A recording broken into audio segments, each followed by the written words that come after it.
एक बंद दरवाजा, एक ड्रम और एक ऐसा राज जिसने पूरे देश को हिलाकर रख दिया। आज हम मुस्कान मर्डर केस को सिर्फ एक क्राइम की कहानी की तरह नहीं देखेंगे, बल्कि ये समझने की कोशिश करेंगे कि कैसे कोई एक खबर हमारे सोचने का पूरा तरीका ही बदल देती है। तो कहानी की शुरुआत होती है एक घर के बंद दरवाजे से। और उस बंद दरवाजे के पीछे क्या था? एक ड्रम जिससे आ रही थी एक तेज बदबू, एक ऐसी बदबू जिसमें एक बहुत ही भयानक राज छिपा हुआ था। तो चलिए पहले सेक्शन में चलते हैं। एक ड्रम, एक राज। आखिर हुआ क्या था? वो कौन सी बातें थीं, कौन सी शुरुआती डिटेल्स थीं जिसने इस केस को एक आम क्राइम से कहीं कहीं ज्यादा बड़ा बना दिया? देखिए, शुरुआती रिपोर्ट्स से ना 3 बातें बिल्कुल साफ हो गईं। पहली कि ये कत्ल किसी अनजान सुनसान जगह पर नहीं बल्कि एक घर के अंदर हुआ था।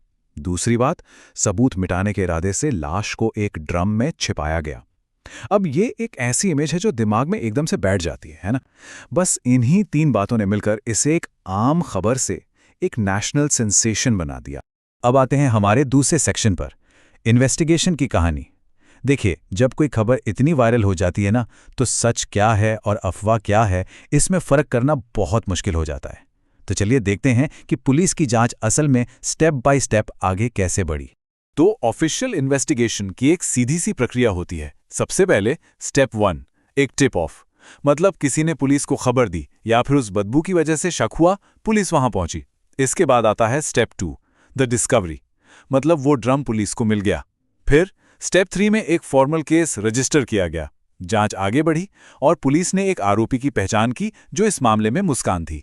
और बस यहीं से, मतलब स्टेप 5 से केस पुलिस के हाथ से निकलकर कोर्ट पहुंच जाता है और फिर लीगल प्रोसेस शुरू होता है।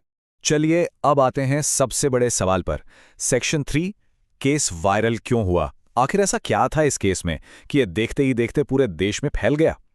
चलिए इसे समझने की कोशिश करते हैं। क्योंकि असल में ना, ये सिर्फ एक क्राइम रिपोर्ट बनकर नहीं रह गया था, ये एक कहानी बन चुकी थी। पर सवाल ये है कि क्यों? आखिर वो कौन से एलिमेंट्स थे जिसने इस कहानी को हर किसी की जुबान पर ला दिया? तो इसके वायरल होने के पीछे मोटे तौर पर 4 वजहें थी। सबसे पहली थी लोकेशन। देखिए, जब कोई जुर्म हमारे आपके जैसे किसी नॉर्मल घर में होता है ना, तो वो एक अलग तरह का डर पैदा करता है। दूसरा था तरीका, मतलब एक ड्रम का इस्तेमाल। ये इतना अजीब और इतना भयानक था कि लोगों के दिमाग से निकल ही नहीं पाया। तीसरा फैक्टर था प्लानिंग।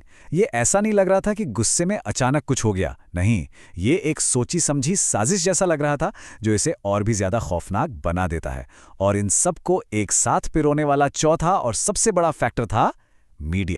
और देखिए, इस केस की स्टडी का एक बहुत ज़रूरी पॉइंट यही है, मीडिया ने इसे सेंसेशनलाइज करके दिखाया, बहुत ही सनसनीखेज तरीके से कवर किया, और इसी वजह से लोगों का इंटरेस्ट इसमें और भी ज़्यादा बढ़ता चला गया।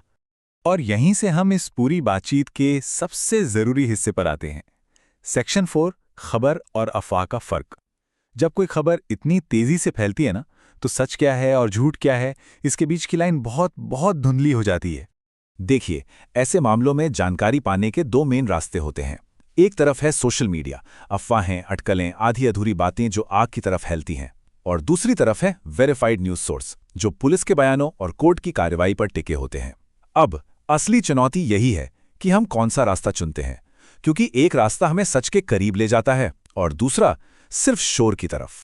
और इस पूरे शोर में ना, अक्सर एक बहुत ही जरूरी कानूनी बात है जो हम सब नजरअंदाज कर देते हैं। और वो बात है अक्यूज्ड या आरोपी शब्द का सही मतलब। हमें यह समझना होगा कि आरोपी होने का मतलब दोषी होना नहीं होता।